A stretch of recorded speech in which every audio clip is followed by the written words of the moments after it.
Pemirsa, Kementerian Pendidikan Dasar dan Menengah meluncurkan sistem penerimaan murid baru atau SPMB 2025.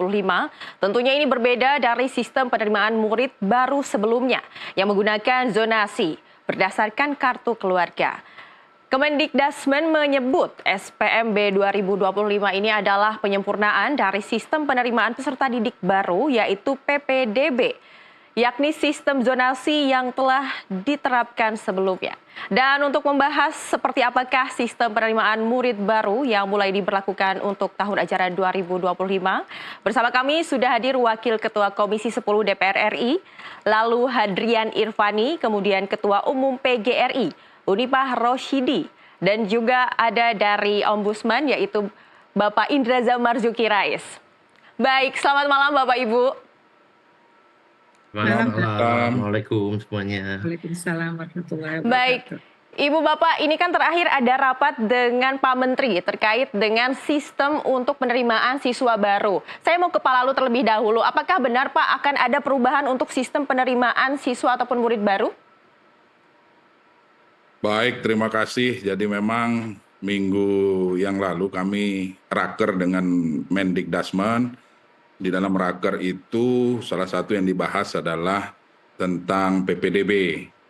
Nah, PPDB ini insya Allah di 2025 ini akan berganti nama menjadi SPMB, Sistem Penerimaan Murid Baru. Tetapi berdasarkan keterangan yang kami peroleh dari Menteri Dikdasmen bahwa kebijakan ini belum resmi diumumkan sebagai kebijakan resmi karena masih menunggu Pak Presiden Prabowo Subianto kembali dari luar negeri.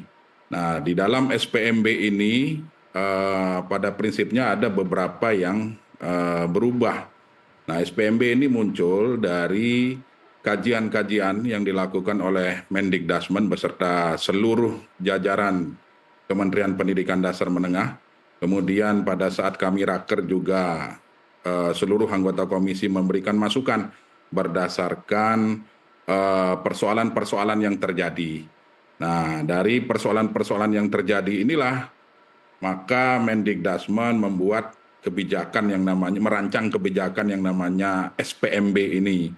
Nah, perbedaannya adalah yang kalau dulu PPDB kan ada 4 jalur ini.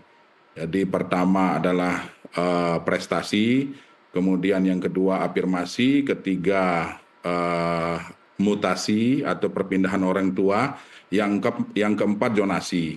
Nah, di SPMB ini yang berubah nama hanya zonasi menjadi domisili. Nah, kemudian di SPMB ini persentase yang tadinya untuk zonasi khusus untuk SMP itu persentasenya minimal 50%. Di domisili ini persentasenya 40%. Yang lebih ditingkatkan adalah jalur afirmasi maupun jalur prestasi. Nah, kemudian untuk tingkat SMA, jalur domisili ini 30%, kemudian prestasi 30%, kemudian afirmasi juga 30%. Nah, itu beberapa hal yang berbeda dibanding PPDB sebelumnya. Tetapi pada prinsipnya kami di Komisi 10, sebelum keputusan ini betul-betul dijadikan kebijakan resmi, kami memberikan beberapa masukan sesuai dengan masukan-masukan yang diterima oleh para anggota Komisi 10, termasuk malam ini ketika ada masukan bagus di diskusi kita hari ini, ya tentu masih memungkinkan untuk menjadi masukan yang baik, terutama sebelum dijadikan kebijakan secara resmi. Demikian, Mbak. Baik, Pak Lalu, itu artinya berarti tidak hanya namanya saja ya Pak yang berubah, tetapi sistemnya juga akan berubah, seperti itu? Ya, kalau melihat dari yang saya sampaikan tadi ya nama berubah, kemudian ada beberapa hal juga yang menjadi perubahan yang tadinya misalnya persentase itu kan pada saat PPDB zonasi lebih diprioritaskan. Nah, di SPMB ini jalur afirmasi dan prestasi yang dikedepankan. Prestasi ini tidak hanya melalui prestasi akademik, tetapi non-akademik juga menjadi salah satu yang diperhitungkan. Kemudian Mendikdasmen memberikan kewenangan juga kepada pemerintah daerah kalau misalnya jalur prestasi ini membutuhkan tes bagi para calon-calon siswa baik di tingkat SMP maupun di tingkat SMA, ya memungkinkan untuk dilaksanakan. Nah, itu beberapa masukan yang kami sampaikan kepada Mendikbudrismen pada saat raker kemarin. Baik, lantas sebetulnya apa yang menjadi alasan utama sehingga pemerintah akhirnya merancangkan untuk mengadakan perubahan ini, Pak? Ya, banyak hal karena dari kejadian-kejadian yang sebelumnya tentunya ya. Jadi PPDB berubah menjadi SPMB ini melalui kajian-kajian, Mendikbudrismen mengundang seluruh stakeholder pendidikan, tidak hanya guru, kemudian para pengamat-pengamat pendidikan, para pemangku-pemangku kepentingan di bidang pendidikan. Nah, dari diskusi kemudian kajian-kajian maka disimpulkanlah formula yang disebut yang namanya SPMB ini. Ya tentunya SPMB ini muncul ya karena ada kelemahan-kelemahan dari PPDB sebelumnya. Nah, kelemahan-kelemahan itu setelah diformulakan, lah ketemulah dari sisi persentase dan sebagainya. Kemudian ada juga contoh misalnya di tingkat SMA hari ini karena di beberapa wilayah kita tidak merata jumlah SMA-nya, ada satu kecamatan yang kadang-kadang tidak memiliki SMA. Nah, sistem yang baru ini nanti diberikan kewenangan kepada pemerintah provinsi melalui Dinas Pendidikan di tingkat provinsi untuk membentuk satu rayon untuk menerima siswa baru.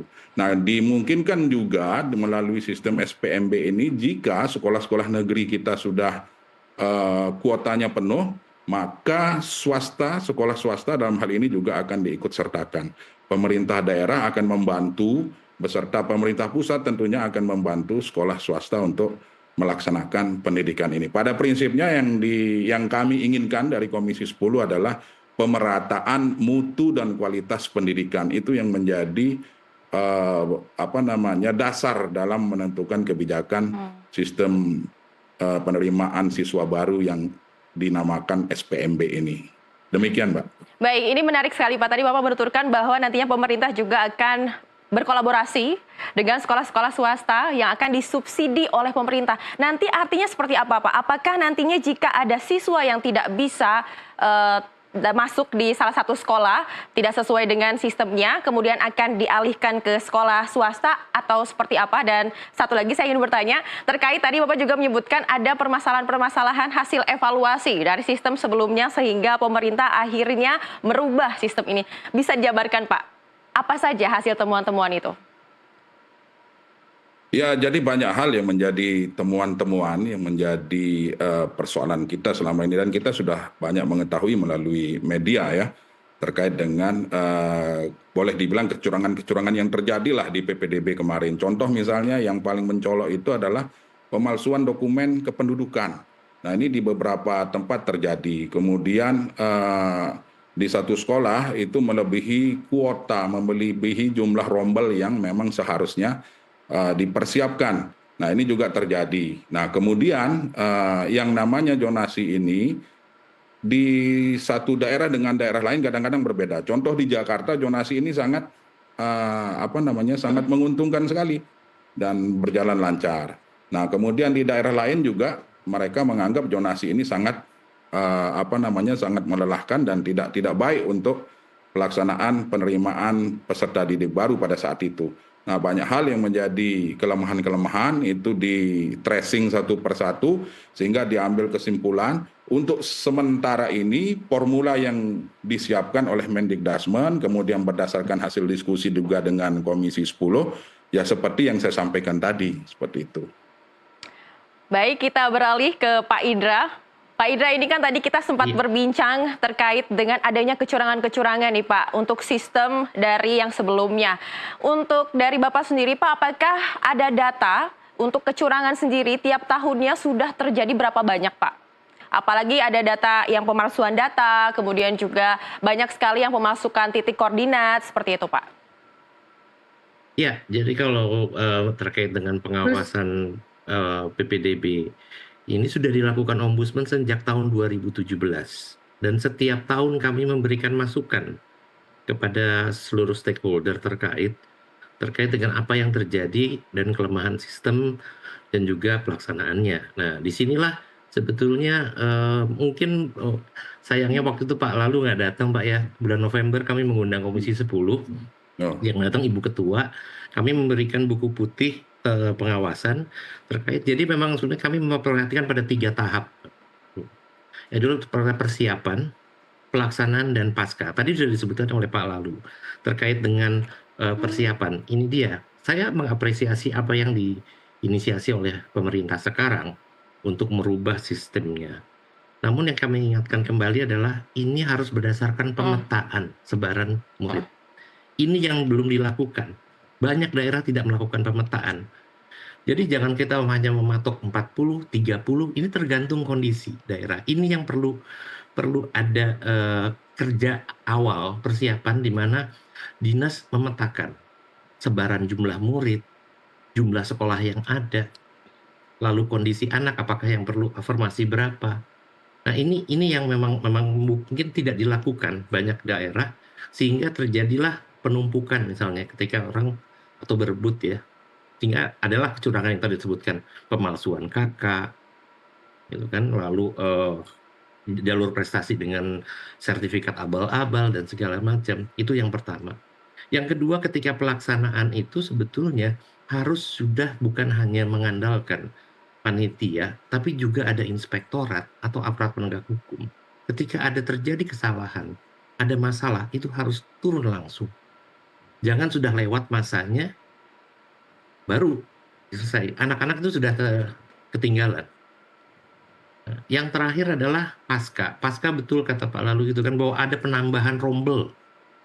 Kami menemukan banyak. Itu apa? Karena itu siswa titipan, satu. Yang kedua, tekanan dari ormas. Maaf ya, pejabat. Itu kami temukan surat-surat kata belece gitu ya, untuk menitipkan anak itu banyak sekali. Dan di mana kepala sekolah ketakutan ketika dia ditekan seperti itu dan mau nggak mau akhirnya mereka membuka rombel baru. Tidak ada perlindungan kepada petugas. Nah ini juga penting dan mohon Pak Lalu sebagai anggota dewan mengingatkan lah gitu kan, karena banyak juga pejabat-pejabat kita entah dari partai, entah dari pemerintahan, entah dari angkatan itu juga menggunakan surat-surat itu untuk mendorong artinya terjadinya penyelewengan. Nah ini perlu ada perlindungan dalam pelaksanaan ini yang penting. Ditambah lagi nanti ada pungutan-pungutan. Biasanya nanti ketika pasca itu suka ada pungutan seragam, bangku, gedung dan segala macam. Nah ini juga yang perlu. Jadi sehingga kerja ini bukan hanya di Kemendikbudristek, tapi juga seluruh stakeholder. Karena itu kami mengingatkan kembali. Mudah-mudahan Pak Lalu juga sudah bisa mendapatkan buku yang kami sampaikan ke Komisi 10 terkait dengan masukan dari Ombudsman, sehingga itu yang bisa menjadi masukan dalam rangka pengawasan ke PPDB tahun 2025 ini.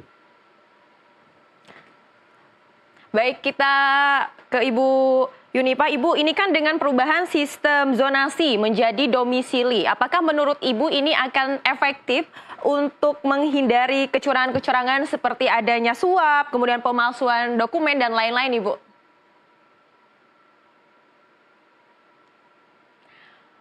Mohon maaf, Ibu, suaranya belum terdengar.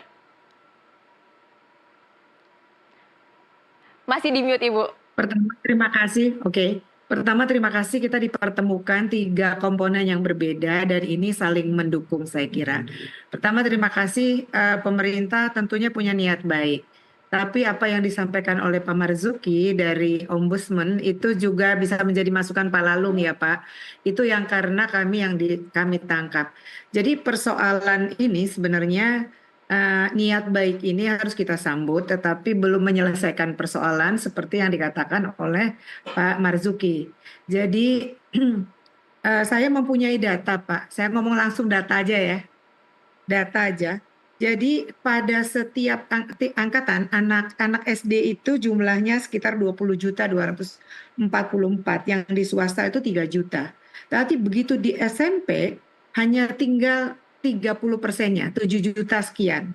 Begitu di SMA tinggal 3 juta, 40%-nya. Tetapi mengapa persoalan PPDB selalu menjadi persoalan?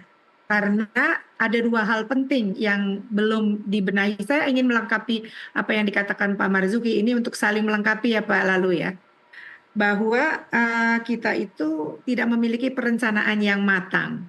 Perencanaan yang matang dalam hal bagaimana sebenarnya hak anak-anak untuk mendapatkan sekolah itu kan hak dasar dijamin oleh undang-undang. Akan tetapi jumlah sekolah ini tidak pernah mencukupi, ya, mencukupi. Sekarang ada ide yang bagus untuk dikaitkan dengan swasta. Itu ide yang bagus sebenarnya. Tapi persoalannya begini, pemerintah daerah mengatakan sopo yang membiayai, gitu kan? Ini kan support aja, ya ide yang bagus. Tapi begitu sampai diimplementasi, atau siapa yang membiayai ini, gitu kan?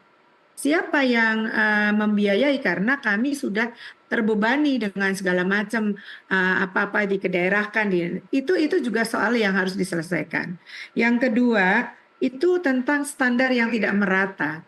Sehingga orang masih tetap aja walaupun ada sekarang zonasi diganti dengan apa tadi? Domisili ya Pak?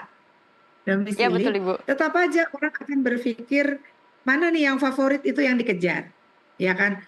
Kemudian jadi apa ini namanya penyempurnaan dan kita apresiasi lah namanya penyempurnaan. Tetapi tidak menyelesaikan persoalan. Yang disampaikan oleh Pak Marzuki itu kami temui Pak di satu daerah lapor begini. Banyak nih Pak. Jadi ada kata belece sehingga rombelnya seharusnya sampai sekian itu bertambah sampai sore hari. Sampai malam hari. Nah, kemudian mengambil guru-guru yang sudah dilatih sedemikian rupa di swasta diambil untuk memenuhi rombel itu. Dan celakanya lagi di Dapodik tidak di stop. Sementara swasta paling banyak itu sekian ratus misalnya. Stop dengan sendirinya. Kalau di negeri sampai rombelnya malam hari SMP atau SMA kelas 1 itu tidak di stop oleh Dapodiknya. Tetap mereka diizinkan untuk masuk. Ini hal-hal yang seharusnya dipikirkan secara mendalam, bukan soal zonasi nanti sama dengan Baik apa Ibu, tadi? sepertinya harus ditahan Domisili. terlebih dahulu karena memang ini obrolnya sangat menarik sekali. Kita akan jeda dulu Ibu dan kita akan lanjut kembali setelah jeda. Pemirsa, bersama kami di NTV Prime karena usai jeda kami akan kembali.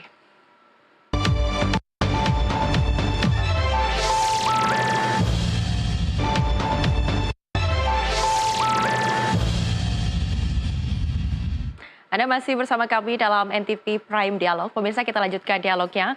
Baik, saya akan ke Pak Lalu. Pak Lalu, ini kan tadi sudah ada beberapa masukan dari Ibu Yunifah terkait dengan sistem yang berubah dari zonasi menjadi domisili.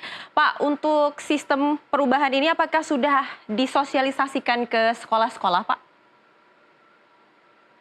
Ya, seperti yang saya sampaikan tadi bahwa formula baru yang bernama SPMB ini belum merupakan kebijakan resmi. Nah, ini formula yang saat ini sedang mulai disosialisasikan. Ya, tentu saya melihat Pak Mendikdasmen ingin mendapat masukan yang lebih banyak lagi sebelum penerapan ini di tahun 2025. Dan ini akan dilaporkan juga kepada Pak Presiden Prabowo nanti pada saat beliau sudah kembali ke tanah air.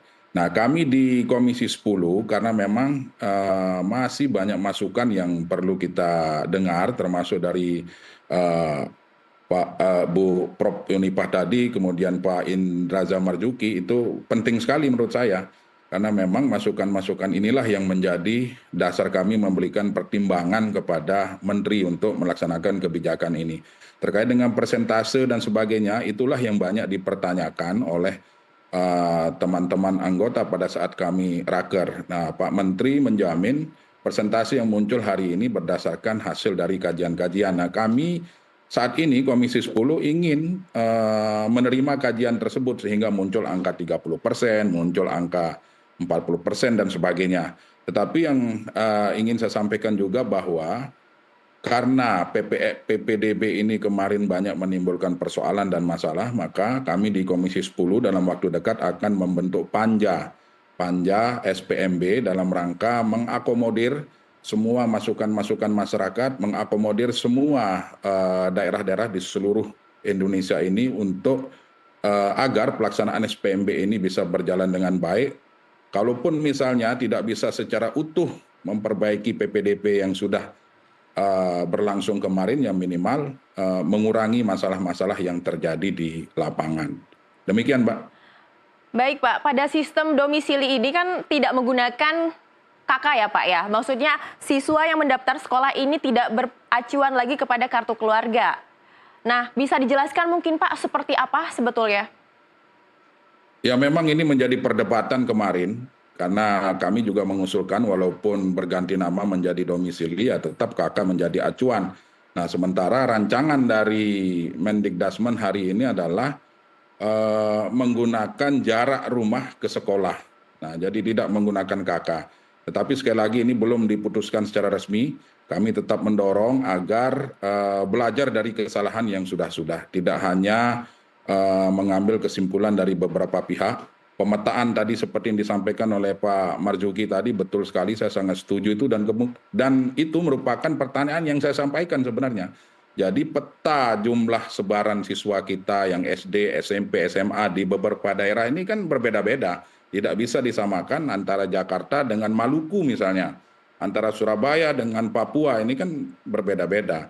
Nah sehingga dari perdebatan-perdebatan itulah kami di Komisi 10 dalam waktu dekat akan membentuk panja tentang SPMB ini supaya betul-betul SPMB ini ke depan tidak menimbulkan ricuh dan bisa berjalan dengan baik di masyarakat. Baik Pak, lalu bagaimanakah caranya masyarakat agar tahu keakuratan dari lokasi untuk pendaftaran? Karena kita tahu sepertinya banyak sekali laporan-laporan terkait dengan keakuratan lokasi Pak. Ya, jadi pada saat kami rapat juga kami sampaikan bahwa keikutsertaan atau partisipasi pemerintah daerah hari ini sangat perlu untuk menyempurnakan yang namanya SPMB ini, formula yang namanya SPMB ini.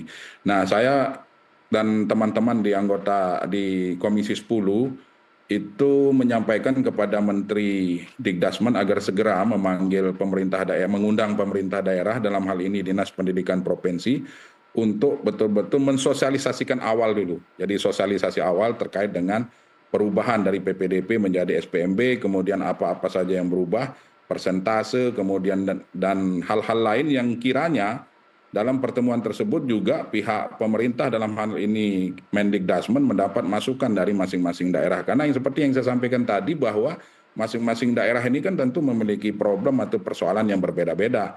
Tidak hanya persoalan data kependudukan, tetapi persoalan wilayah juga. Bisa kita bayangkan kalau misalnya di daerah 3T itu, daerah tertinggal, terluar, terdepan ini kan memiliki problem tersendiri juga. Nah penanganannya akan seperti apa. Nah itulah yang kami memberikan masukan-masukan kepada Mendikdasmen pada saat raker tersebut. Intinya komunikasi dengan pemerintah daerah dan memberikan kesempatan kepada pemerintah daerah untuk lebih fleksibel memaknai dari kebijakan-kebijakan yang dilaksanakan. Ya tentunya tidak keluar dari aturan-aturan yang berlaku. Seperti itu Mbak. Baik, Pak Indra, ini kan tadi sudah dijawab juga terkait dengan banyaknya kecurangan-kecurangan terkait dengan lokasi. Kemudian pasti saya juga merasa banyak sekali laporan terkait tidak keakuratan lokasi ini Pak Indra. Dan tadi juga sudah disebutkan oleh Pak Lalu bahwa nantinya akan bekerjasama dengan stakeholder yaitu pemerintah terkait. Apakah itu sudah cukup Pak untuk mengantisipasi kecurangan dan juga untuk memantapkan titik lokasi? Iya, kembali lagi Pak ya, ini bukan kerja hanya satu kementerian. Di sini ada Kementerian Dalam Negeri terkait dengan data kependudukan, lalu bagaimana Kemendagri mendorong kepala daerah untuk mengawasi langsung pelaksanaan, ini juga penting. Belum lagi terkait dengan aparat penegak hukum atau Kementerian Sosial terkait dengan data DTKS. Jadi ini ada kerja bareng, kerja bersama Kementerian Lintas. Nah ini yang memang penting. Betul saya setuju sekali dan berterima kasih dengan usulan inisiasi dari DPR untuk membuat panja gitu kan. Sehingga itu juga nanti dilihat lagi pihak-pihak yang terkait. Mungkin saya bisa akan sedikit share sedikit saja ya terkait dengan masalah apa yang kami temukan sebetulnya di daerah untuk terkait dengan zonasi sebetulnya. Ini ada 46% Ini masalahnya terjadi karena verifikasi dan validasi. Jadi ada kelolosnya kecurangan karena apa? Bayangkan ada satu sekolah daya tampung 300 yang daftar 1000. Siapa yang memverifikasi sebanyak itu?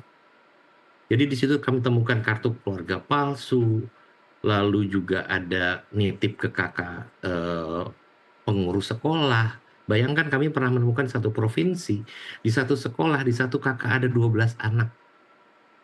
Itu udah main-main kan artinya. Lalu kedua adalah kelemahan sistem.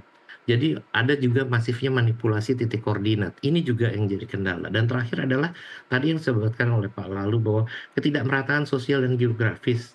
Nah, hal ini menyebabkan adanya blind spot. Ada beberapa daerah blind spot dan ketidaksamaan akses yang diperparah dengan tidak adanya upaya pemetaan wilayah zonasi oleh pemerintah daerah.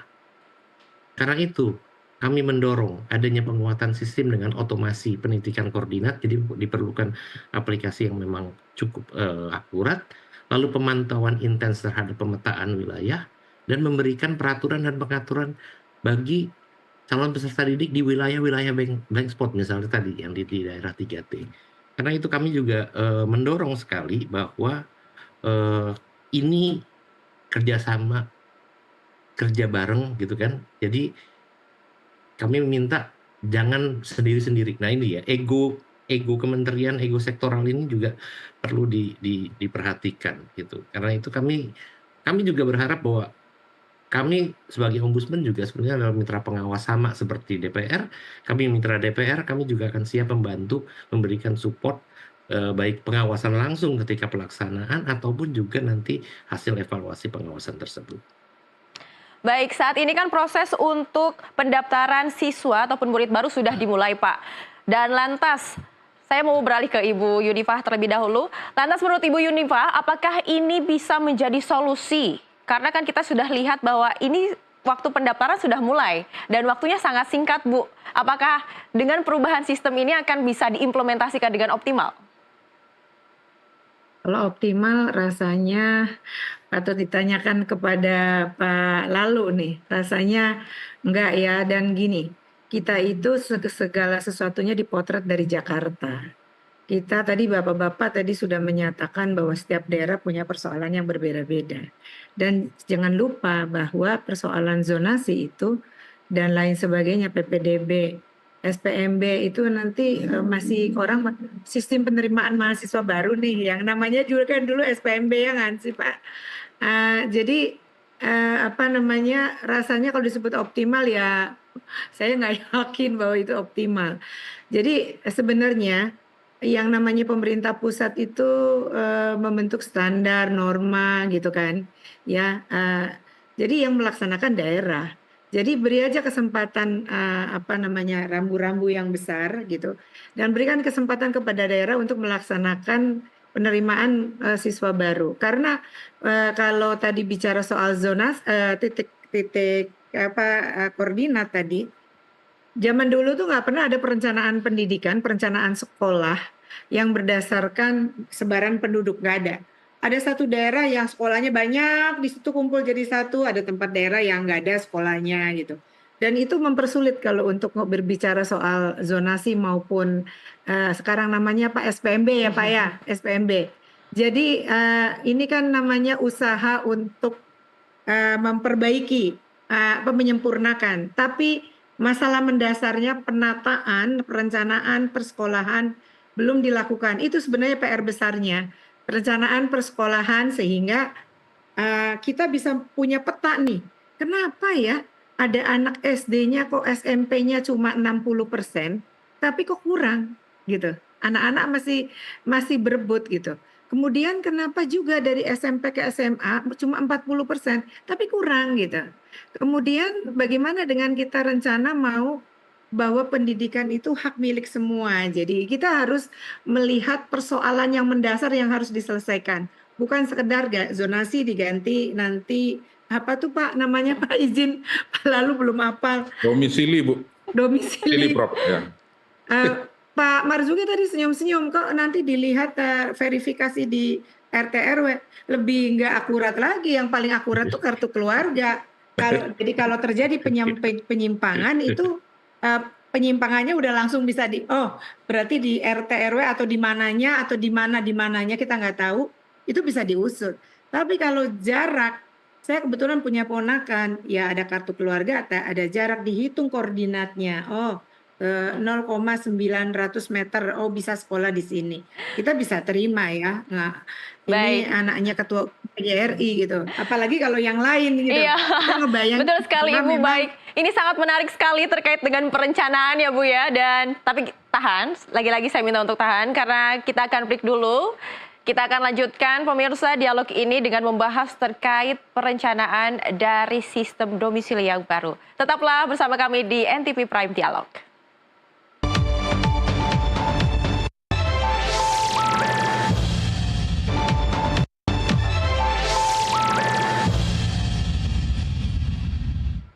Terima kasih Anda masih bersama kami dalam NTV Prime Dialog. Pemirsa, kita lanjutkan dialog pada malam hari ini. Baik, Pak Indra, tadi kan sudah dijelaskan oleh Bapak terkait dengan sejumlah masukan, yaitu adanya beberapa hal yang harus dinot ataupun digarisbawahi oleh pemerintah, diantaranya adalah perencanaan. Saya ingin bertanya kepada Pak Lalu. Pak, terkait dengan sistem baru ini, yaitu sistem domisili, Pak, bagaimanakah perencanaannya? Apakah perencanaannya hingga saat ini sudah sangat matang? Jadi konsep sistem domisili ini kan memberikan kewenangan penuh kepada pemerintah daerah yang merupakan pihak yang paling berkepentingan untuk urusan wilayah administratif. Nah, itu konsep awalnya. Nah, tapi perlu juga mempertimbangkan beberapa hal tadi karena banyak juga di daerah-daerah kita dalam satu wilayah itu terdiri dari beberapa sekolah. Nah, ini pemetaannya akan seperti apa? Itu yang menjadi pertanyaan kami ke Menteri Dikdasmen pada saat itu. Tetapi sampai rapat berakhir belum dijawab dengan alasan masih akan melakukan koordinasi dengan pemerintah daerah. Nah, jadi sebenarnya yang seperti yang saya sampaikan di awal bahwa SPMB ini belum betul-betul matang karena masih meminta pertimbangan Presiden. Nah, kita tahu bahwa Pak Presiden menginginkan kajian, Pak Wapres menginginkan zonasi atau apalah judulnya, apakah domisili dan sebagainya itu minta dihapus total. Nah, ini ada dua kepentingan yang hari ini akan menjadi pertimbangan dalam memutuskan suatu kebijakan agar masyarakat kita di seluruh wilayah Nusantara ini betul-betul nyaman, betul-betul tidak ada konflik, betul-betul tidak ada persoalan-persoalan lagi dalam rangka memasukkan putra-putri mereka ke sekolah-sekolah baik di tingkat SD, SMP maupun SMA. Baik, Pak Lalu, lantas bagaimanakah caranya untuk memastikan bahwa kendala-kendala yang sebelumnya sudah terjadi di sistem sebelumnya tidak akan terjadi lagi? Ya, kami di Komisi 10 hari ini sedang bersiap-siap untuk membentuk panja untuk mengevaluasi yang sudah terjadi kemarin, mengidentifikasi masalah-masalah yang timbul serta penyebab-penyebabnya, kemudian mensinkronkan dengan rencana pemerintah ke dalam formula yang disebut dengan SPMB ini. Masukan-masukan dari Prof. Yunifah, dari Pak Indra, nanti kita akan jadikan bahan juga dalam rangka berdiskusi dengan pemerintah dan mengambil formula yang terbaik. Tujuan kita sama adalah agar PPDB yang kemarin bermasalah tidak lagi bermasalah mulai tahun 2025 ini dengan nama SPMB itu. Nah, jangan sampai berganti nama saja, tetapi hanya untuk sekedar membedakan dengan pemerintahan yang sebelumnya. Nah, kami juga tidak menginginkan hal itu. Baik, Oke, Pak Indra, menurut Pak Indra sendiri, apakah dengan pembentukan Ya. panja ini yang sudah disampaikan oleh Pak Lalu, apakah akan efektif, Pak Indra? Ya, efektif kembali lagi kan terkait dengan pelaksananya gitu kan. DPR memang ada fungsi pengawasan di situ gitu kan. Bagaimana dia bisa mendorong kementerian terkait untuk melaksanakan tugas sesuai dengan tusinya dalam rangka PPDB atau SPMB ini. Nah, ini dia. Tapi balik lagi kan, kembali lagi keseriusan pelaksana. Tuh. Dan itu yang tadi saya bilang, banyak sekali instansi terkait, mulai dari Dasmen, gitu kan, Kemendagri, Kemensos, mungkin aparat penegak hukum, Menko PMK, dan segala macam. Ini harus turun bareng. Gitu kan. Efeknya satu tidak kembali lagi ke daerah. Jadi buat kami itu satu, tadi saya juga setuju dengan usulan dari Prof. Unifa bahwa memang Indonesia belum punya peta jalan untuk pendidikan. Nah, ini yang jadi tantangan kita kan. Bagaimana kita menciptakan generasi emas 2045 itu apa gitu kan. Berapa jumlah anak yang sekolah. Pada tahun 2045 manusia Indonesia akan menjadi apa. Nah, ini belum ada. Termasuk juga tadi dalam peta jalan perencanaan sekolah, pemerataan mutu pendidikan, peningkatan kesejahteraan pada tenaga pengajar. Ini tantangan besar. Belum lagi kurikulum. Mohon maaf, kurikulum kita terlalu banyak. Ya Bu Nifa ya, kadang-kadang kita jadi pusing sendiri. Saya punya anak 2 juga, bermasalah kalau mau ngajarin anak saya, Pak, gitu kan. Nah, Baik. ini PR besar Bu, gitu. Baik, sementara menurut Ibu Yunifa sendiri bagaimana Bu? Apakah dengan pembentukan pajak ini nantinya akan efektif untuk mencegah dan memberikan efek jera kepada para pelaku-pelaku kecurangan dalam mendaftarkan anaknya untuk bersekolah, Ibu? Mohon maaf Ibu, masih mute suaranya. Sebagai warga negara, saya mendukung semua proses pengawasan itu. Seperti yang dikatakan oleh Bapak berdua, Pak Lalu dan Pak Marzuki. Tapi ada satu hal yang harus dipegang bersama, yaitu konsistensi menegakkan aturan. Maaf tuh. Jadi misalnya, kenapa kalau swasta rombelnya harus sekian, kalau negeri, kalau ada yang menekan sana-sini bisa sampai malam hari. Dan dapodiknya tidak pernah ditutup. Sementara kalau swasta langsung tutup. Nah, konsistensi menegakkan aturan itu menjadi sangat penting. Siapa yang tahu konsistensi itu yang mengawasi. Jadi saya minta sekali bahwa kalau once kita menegakkan aturan, membuat aturan, kita konsisten untuk menjalankannya. Saya ini kan juga seorang nenek, punya cucu, punya anak sekolah gitu kan. Saya masih beruntung bisa menyekolahkan anak tidak mengganggu karena saya bisa menyekolahkan di swasta. Tapi banyak sekali yang tidak bisa dan berharap penuh pemerintah untuk menyediakan. Jadi ada short term, ada long term. Short term kita apa yang dikatakan oleh bapak-bapak kita ikuti semuanya. Long term kita harus punya perencanaan yang matang. Termasuk kalau sekarang itu peta utama adalah jumlah penduduk dan sebarannya. Penduduk usia subur, pasangan usia subur, berapa perkembangan penduduk rate-nya berapa, bagaimana dibutuhkan sarana prasarana, bagaimana dibutuhkan pendidik gitu. Sehingga terjadi apa yang kita sebutkan keadilan yang merata bagi semua untuk mendapatkan akses pendidikan. Dan saya sih sangat mendorong bapak-bapak semuanya, karena kita semua di sini itu bersama-sama ingin mewujudkan keadilan bagi masyarakat Indonesia untuk mendapatkan pendidikan yang bermutu dan berkualitas bagi semua. Terima kasih. Sementara itu Pak Lalu terkait dengan sanksi Pak, apakah ada sanksi khusus yang nantinya akan diterapkan di sistem yang baru ini, di sistem domisili apabila nantinya ada kecurangan-kecurangan yang dilakukan oleh orang tua siswa? Ya, sampai hari ini memang terkait sanksi belum ada ya yang terkonsep di SPMB ini. Tetapi saya sepakat dengan yang disampaikan oleh Prof. Yunifah, kemudian Pak Marzuki tadi bahwa memang ini tidak mudah ya. Ini tidak mudah karena memang kita ini 38 provinsi, kemudian terdiri dari 500-an kabupaten kota, dan ini menjadi PR kita bersama. Peta jalan pendidikan itu saya sangat setuju, dan di beberapa kesempatan dengan Mendikdasmen maupun Mendikti itu selalu saya pertanyakan, ketika kita berbicara tentang Indonesia Emas, Indonesia Unggul 2045, ya kita tidak sampai dengan hari ini peta jalan pendidikan itu kita belum punya. Nah, oleh sebab itu saya berharap nanti ke depan peta jalan pendidikan ini bisa kita inisiasi bersama agar pemerintah kita ini berjalan sesuai dengan rel yang kita miliki yang disebut dengan peta jalan pendidikan. Baik, nah, di Pak. situ tercantum. Ya. Berarti kan belum ada sanksi hingga saat ini. Itu tandanya apakah nantinya akan ada kelonggaran terkait dengan sanksi, dan tentunya ini tidak akan memberikan efek jera, dan kita juga tidak mempunyai kepastian bahwa nantinya orang tua siswa tidak melakukan kecurangan ataupun pungli ataupun masuk lewat jalur belakang. Bagaimana Pak? Iya, koordinasi lintas kementerian itu menjadi sangat penting. Di bawah, di pemerintah daerah, koordinasi antara dinas pendidikan, kemudian dinas kependudukan, dan sebagainya, itu perlu dibangun agar tidak terjadi lagi kecurangan-kecurangan tersebut. Nah, namun sekali lagi bahwa SPMB ini belum dijadikan sebagai kebijakan resmi untuk pengganti PPDB yang sudah berlaku. Nah, tentu nanti ke depan kita juga akan memikirkan apakah itu sanksi namanya atau apalah namanya yang menjadi kesepakatan bersama antara kementerian maupun antar kementerian seperti Dikdasmen, Depdagri dan sebagainya.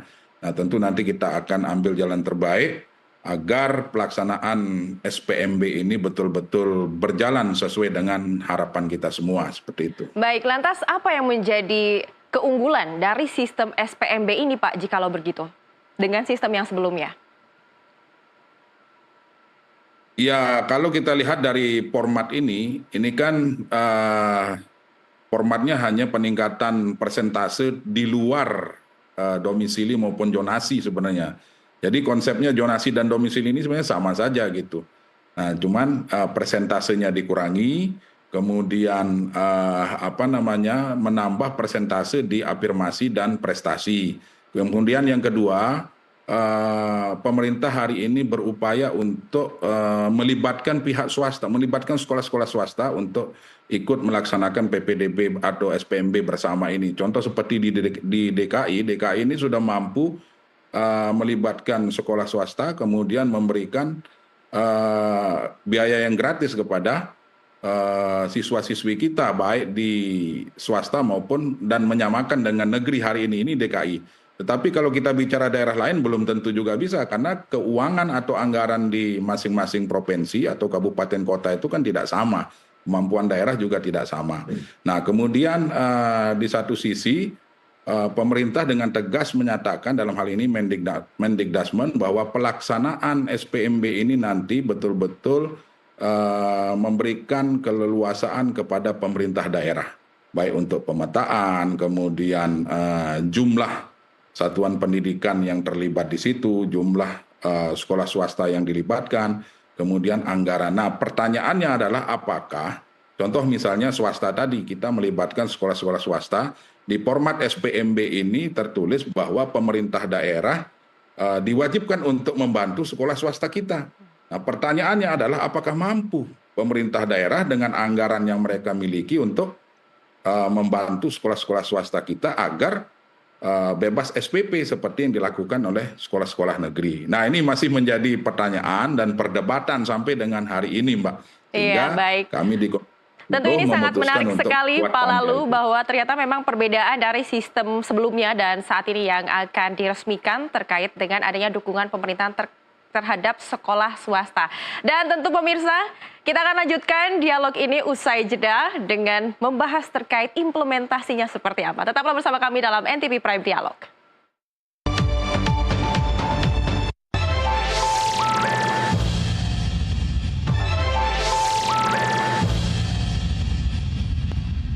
Anda masih bersama kami dalam NTV Prime Dialog. Pemirsa, kita lanjutkan dialognya. Pak Lalu, saya ingin bertanya Pak, tadi kan kita sempat membahas terkait dengan dukungan pemerintah terhadap sekolah swasta Pak.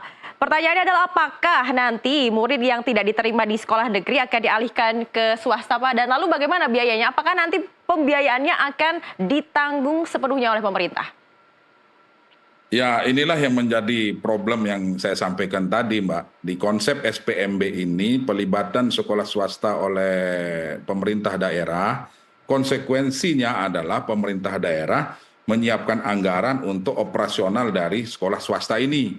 Di samping sekolah swasta menerima BOS, kemudian ya tentu dengan kebijakan yang ini, yang baru yang bernama SPMB ini, di situ ada konsekuensi bahwa kewenangan diberikan kepada pemerintah daerah dengan konsekuensi anggaran pun harus dipersiapkan oleh pemerintah daerah. Nah, itu yang saya sampaikan tadi. Pertanyaannya kemudian adalah apakah daerah-daerah kita ini mampu untuk menyiapkan anggaran. Nah, kembali tadi pemetaan ini harus menjadi sangat penting. Pemetaan ini harus menjadi sangat penting. Sebaran sekolah, sebaran siswa kita di masing-masing daerah ini tidak sama dengan yang ada di Jakarta, yang ada di Surabaya. Seperti yang saya sampaikan di awal, di Jakarta itu berbeda dengan NTB, di Jakarta berbeda dengan NTT, bahkan di Papua. Nah, itu yang terjadi. Sehingga kami waktu rapat dengan Mendikdasmen menyarankan agar segera memanggil atau mengundang pemerintah daerah, dalam hal ini Dinas pendidikan di daerah masing-masing, baik provinsi maupun kabupaten kota, untuk meminta sebaran tadi, data sebaran seperti apa. Kemudian karena ini belum menjadi kebijakan resmi, apalagi hari ini. Hari ini kan banyak anggaran juga terpotong untuk makan bergizi gratis itu. Apakah ini mampu pemerintah daerah kita untuk melaksanakan seperti yang diharapkan? Nah, seperti itu. Baik, itu tandanya harus ada kolaborasi antara sekolah negeri dengan sekolah swasta, begitu Pak. Kita ke... Iya, setuju. Iya, baik. Kita ke Ibu Yunifa. Halo. Ini kan berarti tandanya harus ada kolaborasi antara sekolah swasta dan juga sekolah negeri. Bagaimana Ibu, tanggapan dari Ibu? Kolaborasi itu indah disertakan, tapi seperti koordinasi sulit dilakukan karena ada tata kelola yang berbeda, Mbak. Kalau swasta itu harus membayar operasional, membayar tenaga pendidik sendiri. Jadi itu harus dihitung betul. Apakah memang bisa, kalau di DKI itu emang ada bantuan 500.000, 550.000 per bulan kepada guru swasta, dan itu sangat membantu. Tapi di hidup di Jakarta dengan bantuan itu nggak selesai. Apalagi kalau semuanya akan ditanggung. Jadi ini memang perlu perencanaan matang saya kira. Tapi kalau ide itu boleh-boleh aja, karena itu niat baik sih ya. Tapi ini jangan kemudian dipercayai bahwa ini dapat berlangsung dengan serta-merta, enggak Mbak. Banyak hal yang harus didiskusikan lebih lanjut. Dan terus sekali lagi saya ingin menekankan perlunya konsistensi dan pengawasan. Itu penting banget untuk adanya menghindari segala macam bentuk kecurangan yang terjadi di dalam proses penerimaan siswa baru dengan itu tandanya selain adanya kolaborasi, juga kita harus ada kematangan dari perencanaan ya Bu ya, dan kita harus memiliki konsen terakhir. Dan baik ke Pak Indra sekarang saya ke Bapak. Bapak, ini kan tadi sudah dibilang bahwa kita perlu kolaborasi yang sangat baik. Bagaimana menurut Bapak caranya untuk membina kolaborasi antara sekolah negeri dengan sekolah swasta? Ya, jadi kami juga sudah melakukan diskusi dengan perhimpunan sekolah swasta. Di situ sebenarnya mereka terbuka sekali untuk melakukan kerjasama. Tapi kembali lagi tadi yang disebutkan oleh Pak Lalu, tidak semua daerah memiliki anggaran yang cukup untuk mensubsidi. Nah ini yang jadi tantangan kembali. Tapi kita kembali lagi dengan tujuan pendidikan atau PPDB atau SPMB ini sebetulnya adalah memberikan pemerataan akses pendidikan dan pendidikan yang bermutu. Nah inilah sebetulnya kewajiban negara. Kalau memang daerah tidak bisa, saya berharap memang pusat bisa menggelontorkan dana seperti program makan bergizi gratis gitu kan. Ya, kenapa? Karena memang pertama kali adalah anak itu haknya adalah hak pendidikan. Nah, kita belum bicara masalah pemerataan ya mutu ya. Ini tahap berikutnya. Tapi pertama kali anak-anak itu harus sekolah semua. No one left behind. Nah inilah memang harus kita ingatkan. Balik lagi kalau terkait dengan keseriusan, betul harus ada punish and reward. Jadi untuk daerah yang memang sudah melakukan sesuai dengan ketentuan gitu, mereka ada kendala, tolong disupport ya, baik dari pusat ataupun juga mungkin juga bisa melibatkan CSR loh. CSR itu kan banyak ya, swasta bisa didorong untuk membangun ruang kelas atau memberikan dana tambahan subsidi, itu juga belum ada mungkin mekanisme atau metode yang bisa kita lakukan untuk itu. Mungkin itu saja sementara itu. Baik, tentunya kita semua sama-sama berharap nantinya perubahan dari sistem zonasi menuju sistem domisili ini akan tetap membawa impact yang baik untuk bangsa kita dan tentunya akan mendukung juga program dari pemerintah untuk generasi emas 2045. Terima kasih kepada narsum kita malam hari ini yang sudah berkenan untuk meluangkan waktunya. Dan pemirsa, informasi tadi, dialog tadi menjadi akhir perjumpaan kita malam ini. Saya Ayu Pratiwi mewakili kru yang bertugas mengucapkan terima kasih dan sampai jumpa.